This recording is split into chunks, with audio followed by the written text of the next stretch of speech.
Oi, pessoal, tudo bem? Sejam muito bem-vindos a mais um estudo semanal da nossa igreja. Vocês sabem, vocês que nos acompanham, que nós estamos seguindo o circuito bíblico da igreja. Estamos na semana 34 e nessa semana 34 nós dedicamos um tempo lendo a carta de Paulo aos Filipenses, entre os outros textos que nós lemos.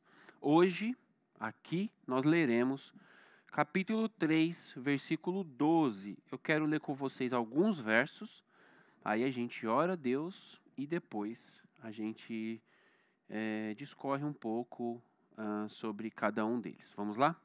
Filipenses 3, 12 diz assim: Não que eu já tenha obtido tudo isso ou tenha sido aperfeiçoado, mas prossigo para alcançá-lo. Pois para isso também fui alcançado por Cristo. 13. Irmãos, não penso que eu mesmo já o tenha alcançado, mas uma coisa eu faço, esquecendo-me das coisas que ficaram para trás e avançando para as que estão adiante, prossigo para o alvo, a fim de ganhar o prêmio do chamado celestial de Deus em Cristo Jesus. Todos nós que alcançamos a maturidade devemos ver as coisas dessa forma. E se em algum aspecto vocês pensam de modo diferente, isso também Deus lhes esclarecerá. Então somente vivamos de acordo com o que já alcançamos. Hoje nós vamos falar sobre desejando o prêmio, sobre o fato de você viver em Deus porque deseja algo. Vamos orar? Senhor Deus, nós desejamos te conhecer mais. Nós desejamos entender o que nos espera, o que nos aguarda. Por isso eu peço, Senhor, fala conosco. Peço que o teu Santo Espírito nos dirija e nos revele o Cristo, o Filho, para que a gente seja impactado pela beleza dele a ponto de termos os nossos olhos curados e incapaz de ver qualquer outra coisa a não ser o Filho, nosso Salvador Jesus Cristo. Convença-nos, Pai, convença-nos de que precisamos alcançar essa maturidade. Em nome de Jesus que eu oro, Pai. Amém. Irmãos, vamos lá. Existe uma realidade em nosso meio, na sociedade, em qualquer lugar que você vai no mundo, que é o que você deseja alcançar move as suas ações, as suas atitudes. Vou falar de novo. Vou falar, porém, de maneira inversa. O que você faz hoje porque você espera alcançar alguma coisa amanhã. É assim com o nosso trabalho, né? Pouquíssimas pessoas no planeta Terra trabalhariam da mesma maneira que trabalham hoje se não fossem receber o salário, entre aspas, no final do mês. Pouquíssimas pessoas. Ou seja, você faz o que você faz hoje porque alguém vai te pagar amanhã. E pode ser até não só em questões de trabalho, mas também em questões de medicina, por exemplo. Você faz um tratamento porque você está esperando que esse tratamento te entregue a cura, por exemplo. Ou no exercício físico. Você faz um exercício físico porque você está esperando, você tem expectativa de que isso irá te dar algum resultado. Ou seja, nós vivemos o hoje na expectativa de algum resultado amanhã, entre aspas, né? No futuro. Somos assim. Vivemos uma realidade de troca. E isso não está errado e nem está certo, não tem um juízo de valor aqui. Somos assim. Na medida em que somos assim, o apóstolo Paulo faz aqui para nós uma aplicação e nos ensina algo sobre isso. Ele vem anteriormente falando sobre o fato de Jesus, mesmo sendo Deus, abriu mão da sua deidade, do seu poder, viveu como nós, porque ele perseguia algo maior, ele ansiava pela glória vindoura. Aí ele vai dizer, nos versículos anteriores, diretamente anteriores ao nosso texto diz aqui, abro aspas para o apóstolo Paulo, quero conhecer a Cristo e o poder da sua ressurreição e a participação em seus sofrimentos, tornando-me como ele em sua morte, para de alguma forma alcançar a ressurreição dos mortos. Paulo está dizendo, eu desejo algo no futuro. Na medida que eu desejo algo no futuro, isso molda o meu hoje, o como eu vivo hoje. Não é incomum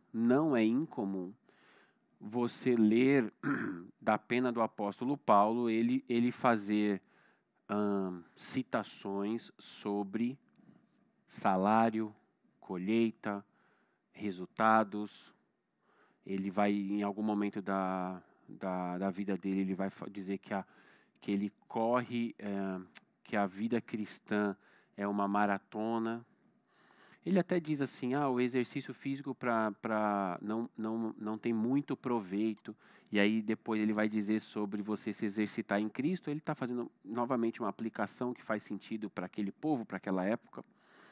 Aqui em Filipos, como Filipos era uma cidade grega, então Paulo, o contexto aqui é Paulo na segunda viagem missionária dele. Depois, se você tiver curiosidade, lê em Atos 16. Paulo estava indo para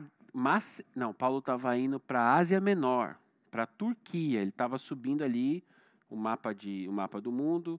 Ele estava meio que subindo em linha reta para o norte, digamos assim. Só que aparece um homem num sonho dele, lembra disso? Um macedônio. E aí o homem diz para ele, vai para a Macedônia. Paulo vai conversar com Deus sobre isso. Paulo tinha uma porta aberta para pregar o evangelho em outro lugar. Deus fala não para ele, pede para ele ir para vir aqui, pega essa curva aqui, você vai para um outro lugar, você vai para Macedônia. Beleza. Macedônia, onde fica Filipos. Hoje, a Grécia, a atual Grécia. Então, se você se recorda, se tem aí nas suas referências, né, tanto os filmes antigos quanto as aulas da escola, os gregos são conhecidos pelos filósofos, pela filosofia grega, pelos pensadores, mas também os gregos são conhecidos pelo atletismo, pelo exercício físico. Tanto que as Olimpíadas nasceram na Grécia, se eu não estou enganado. Aí, em Atenas. Então, por que isso é importante você saber? Porque Paulo está usando um exemplo sobre perseguir um alvo, um prêmio, que não é o que os filósofos fazem. Os filósofos não perseguem um prêmio. Os atletas perseguem um prêmio. O cara que está lá correndo na corrida, ele espera ganhar a medalha no final. Paulo cita aqui no nosso texto sobre isso. E aí ele vai dizer, nesses poucos versículos que a gente leu, ele diz assim, os maduros pensam assim. Assim como? Dessa maneira. Estou hoje, conscientemente, vivendo, entregando a minha vida para uma causa que no futuro me dará um prêmio. É como quem guarda dinheiro, por exemplo. Estou aqui investindo no meu futuro ou na faculdade da minha filha. Mas sua filha tem 12 anos. Sim, eu estou guardando dinheiro hoje para um dia poder pagar a faculdade dela no futuro. Então é tipo isso. Só que é isso aplicado à sua vida com Deus. Aí que explode a nossa cabeça. Como assim, Pedro? Você deve viver hoje imaginando que tem um prêmio para você pegar no final. Se tem um prêmio para você pegar no final, você tem que perguntar assim, esse prêmio, ele é igual para todo mundo? Esse prêmio, mesmo que ele seja igual para todo mundo, mas esse prêmio, ele é proporcional ao que eu faço? Ou ele é um prêmio neutro e independente de como eu viva, eu vou receber o mesmo prêmio? Responda a sua pergunta. Ele não é um prêmio igual para todo mundo, tanto que a Bíblia vai falar sobre, o próprio apóstolo Paulo vai falar sobre, quando ele está falando em 1 Coríntios 15, sobre a ressurreição dos mortos, ele vai falar que uma é a glória do sol, outra é a glória das estrelas e outra é a glória da lua. Assim também serão vocês com seus corpos glorificados.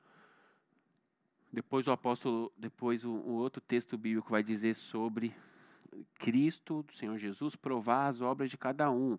Então tem obra de feno, palha, madeira, ouro, prata e bronze. Se eu não estou enganado, é isso. Tem obras diferentes, prêmios diferentes, resultados diferentes. Trazendo para os nossos dias, o pastor presbiteriano John Piper, ele diz, a tese da vida do John Piper é: quanto mais prazer você tiver em Deus, mais Deus é glorificado em você. Então, como assim? Você está vivendo a vida hoje como um maduro deveria viver. Você vive a vida hoje pensando que existe um prêmio. Nós vamos falar sobre isso. Pensando que existe um prêmio. Na medida que você pensa que existe um prêmio, você deseja esse prêmio e você deseja cada vez um prêmio melhor. Isso vai moldar seu cristianismo hoje. Aí entram umas pessoas e dizem assim: ah, mas aí isso é um interesse. Claro que é um interesse, irmãos. É óbvio que é um interesse. O Senhor Jesus, o Salvador, falou assim: não ajunte tesouro na terra onde a traça corrói. Ajunte tesouro no céu. Então, é possível ajuntar tesouro. O que é esse tesouro? Dinheiro? Não, não sabemos o que é esse tesouro. É possível ajuntar tesouro no céu. Qual é o tamanho da sua fortuna no céu? O tesouro que você tem no céu cabe em o quê? Em um copo de água, cabe em um jarro de barro, cabe uma caixa de água gigante. Qual é o tamanho do seu tesouro no céu? É sobre isso. É sobre você investir, trabalhar hoje, investir os seus dias em Deus hoje, para colher um tesouro no céu. Pastor, mas aí, não sei se isso seria amor, se isso seria uma troca. Irmãos, o ponto é: o Senhor Jesus vai julgar as obras de cada um. Então, tem pessoas que supostamente, aos nossos olhos, tem muita coisa no céu e vai ser testado pelo fogo. Todas as obras serão testadas pelo fogo. E as que forem aprovadas ficarão.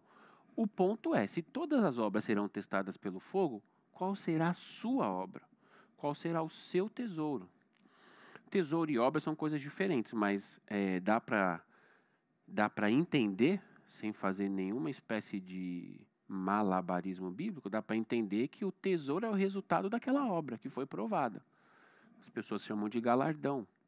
O apóstolo Paulo aqui chama de prêmio. Vamos ver o que ele diz para nós. Verso 12. Não que eu já tenha obtido tudo isso, ou tenha sido aperfeiçoado, mas prossigo para alcançá-lo.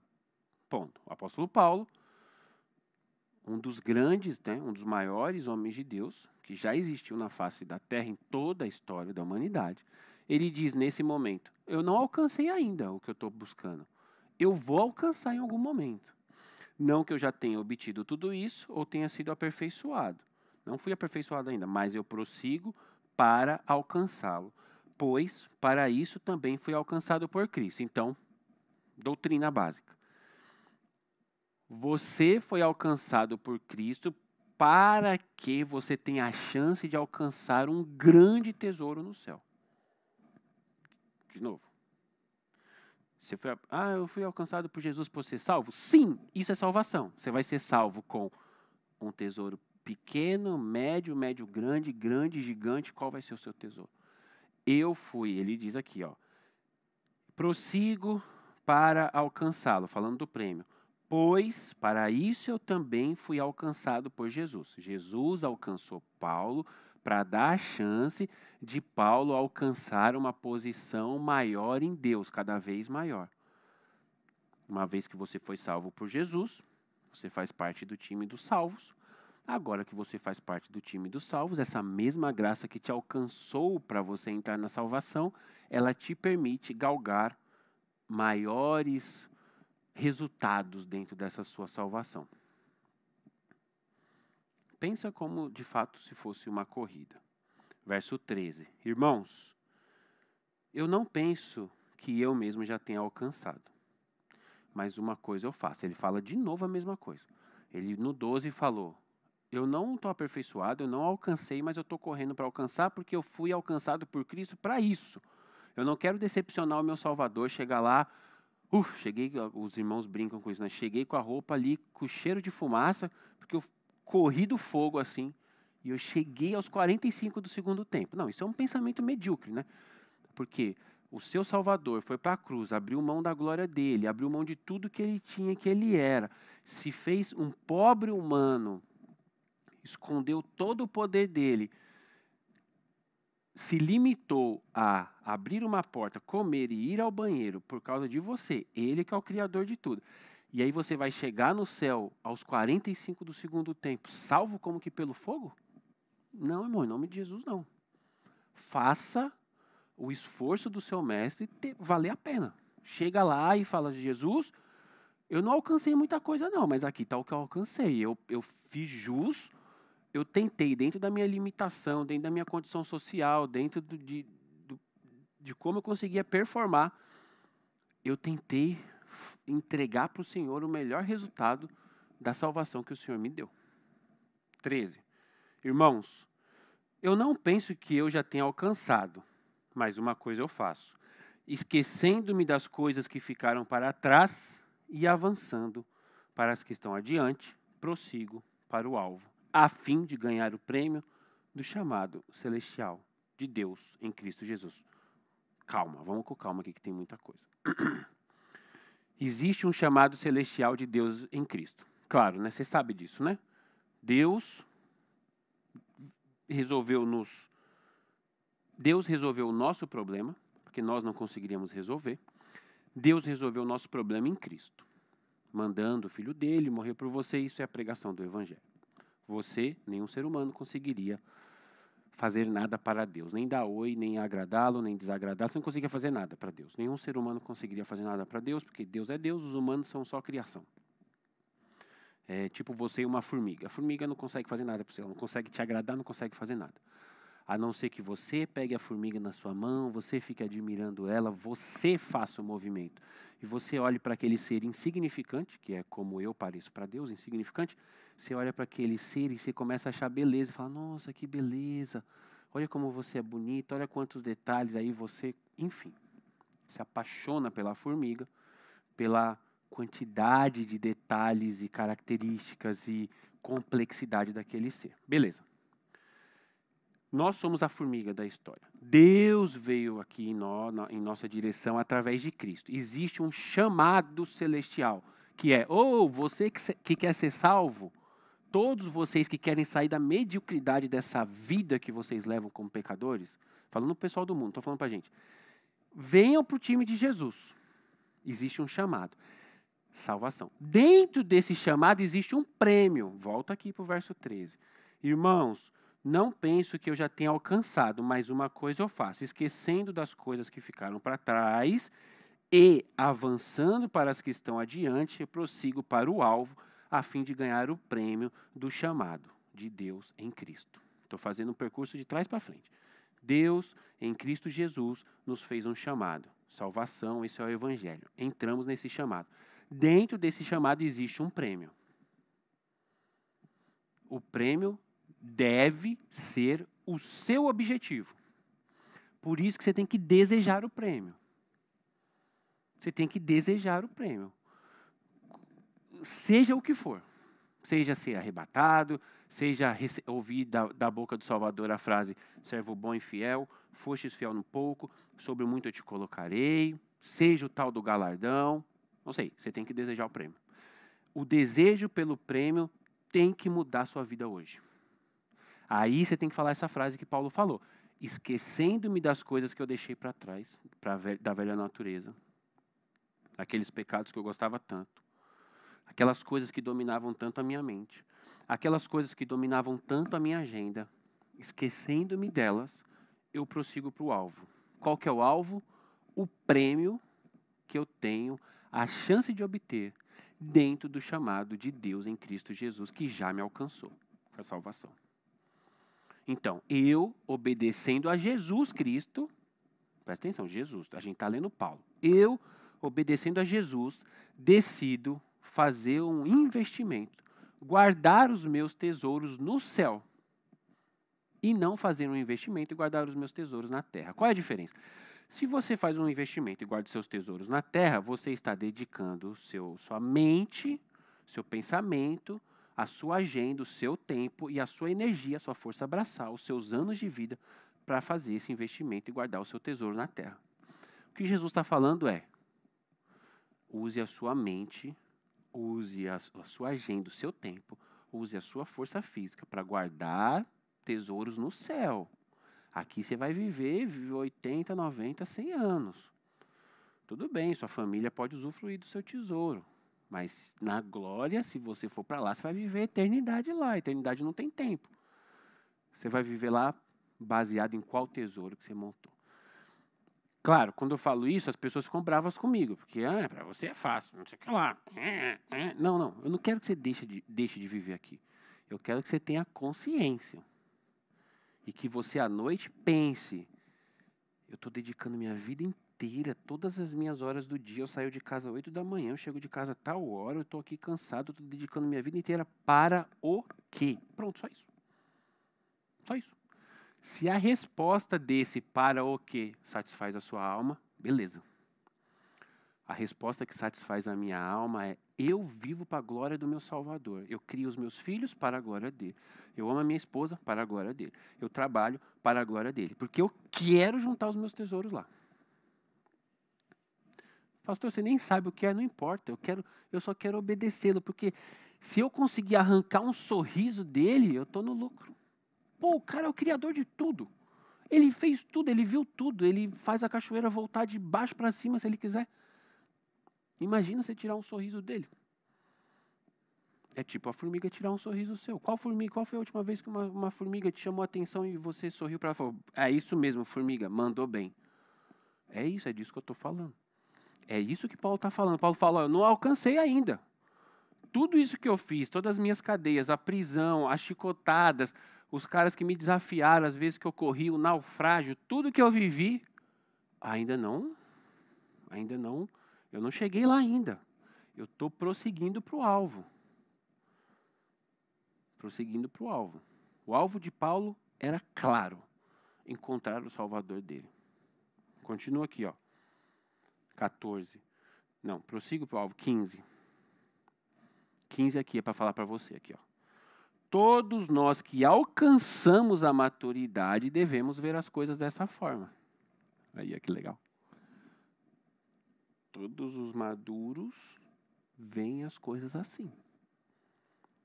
Paulo está dizendo, todos nós que alcançamos a maturidade enxergamos as coisas desse jeito. Existe um prêmio de Deus em Cristo. E nós precisamos prosseguir, apontar, desejar.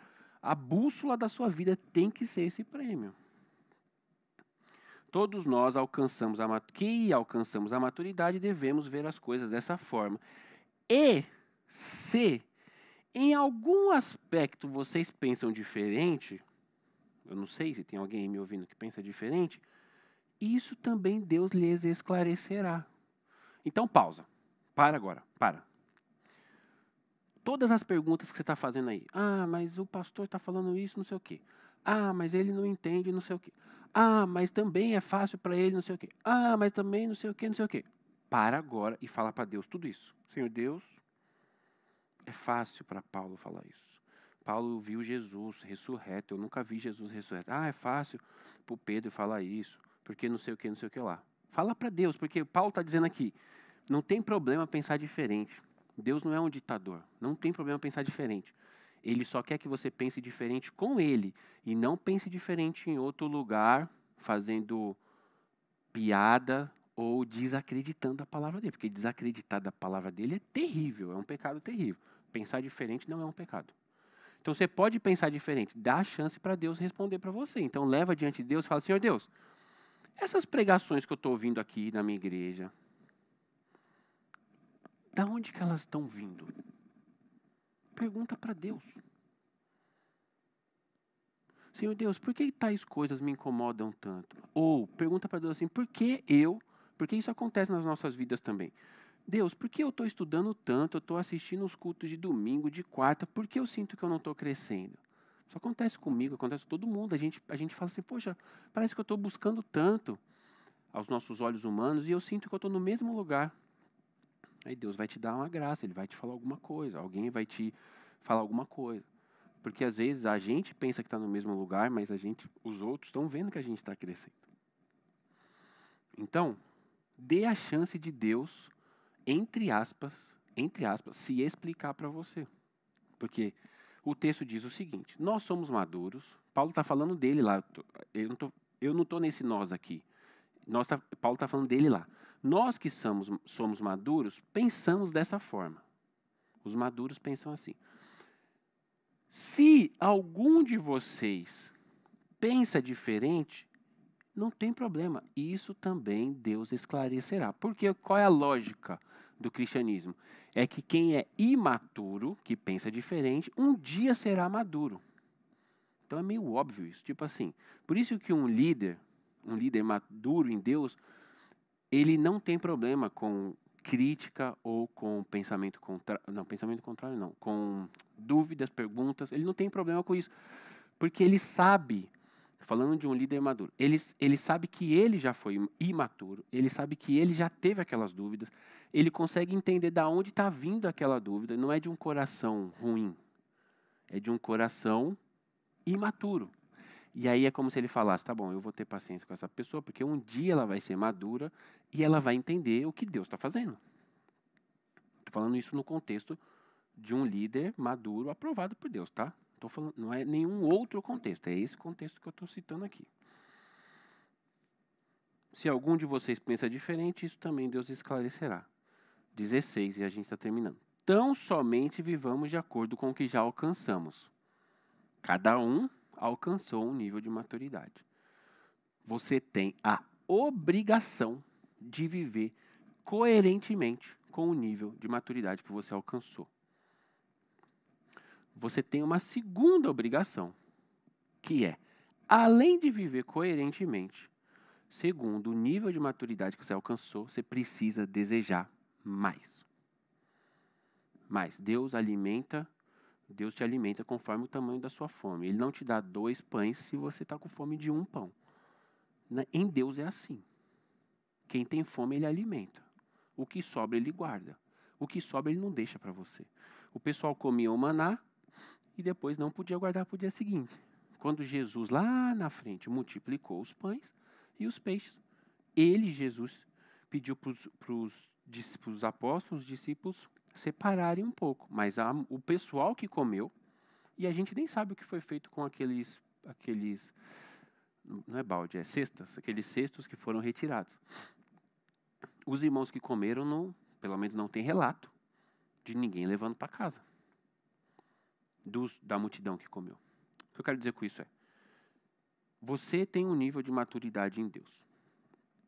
Imagina um bebê crescendo, desenvolvendo, até a idade adulta, até ser pai e mãe. É assim em Jesus, é assim em Deus também, nós todos, né? Nascemos um bebê e vamos desenvolvendo até a gente gerar filhos em Deus. Essa é a caminhada com Jesus. Você tem que ser fiel ao que você já sabe de Jesus e em Jesus. E, sendo fiel ao que você sabe, você precisa desejar mais. Você não pode se acomodar. Por quê? Porque tem um prêmio. Então, na medida que você anseia o prêmio, na medida que você anseia ter um encontro com Jesus e que você deseja estar próximo dele, que naquela multidão que encontrará o Mestre, você deseja estar mais perto dele possível, na medida que você reconhece esse prêmio, você se esforça no agora. E a gente não está falando de salvação, a gente está falando de prêmio, são 2 coisas diferentes, né? Então, por fim, você imagina, volta na vida de Jesus, lembra agora do milagre da mulher com fluxo de sangue, lembra da cena, Jesus andando pelas ruas de Jerusalém, as ruas lotadas, Jesus sendo apertado pelas pessoas. Você imagina então a cena, um monte de gente na rua, não dá para andar direito, é como se fosse uma festa de rua no Brasil, né? Aquela multidão de gente indo para lá, para cá, aquele monte de barulho, o pessoal falando alto. Jesus sendo esmagado pela multidão, e vem aquela mulher que vivia à margem da sociedade, que não podia estar dentro da cidade, por causa da hemorragia dela. Ela não podia estar onde ela estava, então provavelmente ela estava meio escondida.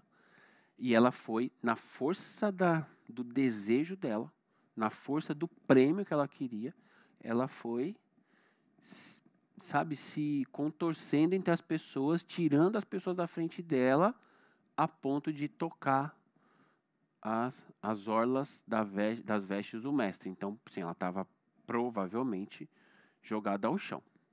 Jesus estava andando, ele não estava parado. Então ela foi ali atrás dele, vencendo aquela multidão. Eu quero que você tome esse exemplo como uma analogia para a sua vida. O Senhor Jesus está em tal lugar, você tem todas as coisas que você gosta te impedindo e você tem todos os planos do inimigo te impedindo. Então, nessa multidão que está entre você e Jesus, tem os seus desejos e os desejos do diabo para você. Você tem que vencer os dois. Porque você anseia tocar nas orlas das vestes do mestre. Porque esse é o seu prêmio. Mas você precisa ser apaixonado por ele. Para que você lute essa luta, você precisa ser apaixonado por ele. Ou você pode usar outras analogias, desde que elas façam sentido para você e que você deseje o prêmio. Por exemplo, eu, Pedro, anseio pelo arrebatamento da igreja. Não digo isso aqui para vocês. Para mim não importa. Eu tenho a minha leitura teológica sobre isso, mas para mim não importa quando ele vai acontecer. Eu quero estar vivo, eu gostaria de estar vivo para ver isso, ouvir a trombeta, olhar para cima e ver o meu Salvador. Quero ter essa experiência. Não quero ser pego de surpresa, como o texto diz. O texto diz, para que aquele dia não lhe pegue de surpresa. Não quero ser pego de surpresa, eu quero estar atento, sentindo o cheiro. Tipo assim, o anjo tocador da trombeta tirou o instrumento do case. Estou sentindo o cheiro, quero estar atento. Esse é o prêmio. E eu dedico a minha vida inteira para isso, todos os segundos da minha existência. Quando eu estou lendo a Bíblia, eu estou dedicando a minha vida para isso. Quando eu estou cuidando das meninas, eu estou dedicando a minha vida para isso. Estou em espírito de oração, o tempo inteiro orando a Deus. Quando eu estou na academia sozinho, com fone de ouvido, com cara de bravo, estou dedicando a minha vida a isso. Porque tudo que eu faço é voltado para esse prêmio. Não é voltado para nenhum outro prêmio. Não é voltado para nada que acaba. Para ter um bem, para ter um salário, para ter um carro, para ter nada que acaba. É voltado para ter algo que não acaba. Juntando tesouro em um lugar onde a traça não corrói, onde as enchentes não mofam aquela coisa, onde o sol não esturrica aquela coisa. Ou seja, aquilo é um bem, é um fruto eterno. Então você, o ser humano que já aceitou Jesus, você é um ser espiritual eterno vivendo em um corpo humano, né? Então você tem a chance de dar frutos humanos, que é o que a gente faz aqui, e dar frutos eternos. Glória a Deus por isso, você tem essa chance. E aí você escolhe, baseado no prêmio que você deseja alcançar, se você vai dar frutos humanos para alcançar tal prêmio, ou se você vai dar frutos eternos para alcançar outro prêmio. Espero que você dê frutos eternos. Peça para Deus, se você tem essa dificuldade, peça para Deus colocar no seu coração amor por Ele, fome por Ele, desejo por Ele. Eu oro sistematicamente sobre isso. Senhor Deus, aumenta a minha fome. Senhor Deus, eu quero te ver. Eu quero ver o Senhor, eu quero ver milagres, eu quero ver salvação, eu quero ver casamento sendo restaurado, eu quero ver o Senhor. Senhor Deus, eu quero me sentir à vontade com o Senhor no silêncio, mesmo que nada aconteça. E aí você pede para Deus isso, porque isso não é humano, não é nosso, não é do Pedro, não é de ninguém. Isso é de Deus. E aí você vai o tempo inteiro, durante a sua vida toda, Senhor Deus, aumenta a minha fome. Senhor Deus, coloca no meu coração fome e sede de te conhecer mais. Senhor Deus, abre os meus olhos para as coisas que o Senhor se agrada. Fecha os meus olhos para as coisas que o Senhor não gosta. E aí você vai praticando essa vida de oração. E você tem a chance de viver 24 horas do seu dia com Deus, né? Praticando a presença de Deus. como o clássico, né, o livro clássico do irmão Lawrence, praticando a presença de Deus. Onde você estiver, você está diante de Deus, com consciência disso. Não a gente saber, eu sei que Deus está com os olhos dele em todos os lugares. Não. Você mover a sua vida sabendo disso, conscientemente, não só sabendo como uma informação, mas vivendo isso. Todos os lugares, a cada segundo eu estou diante de Deus e por isso eu praticarei a presença dele. Onde eu estou, Deus está também. Onde eu estou, Deus está também. É diferente de eu chegar em um lugar que Deus já está. Então, se eu estou dirigindo, eu estou ali com Deus, Deus está ali comigo. Se eu estou fazendo qualquer outra coisa, eu estou ali com Deus, Deus está ali comigo. Por quê? Porque eu quero ser mais apaixonado por Ele, eu quero amá-lo mais, eu quero desejá-lo mais, eu quero ansiar mais pelas coisas dEle, e eu quero aprender cada dia mais para que eu consiga, de alguma maneira, olhar para esse prêmio e ser movido por esse prêmio a ponto de mudar a minha existência no hoje, no agora. Assim, nós seremos melhores seguidores de Jesus e mais parecidos com o nosso Mestre. Tá bom? Que Deus te abençoe em nome de Jesus Cristo. Tchau, tchau.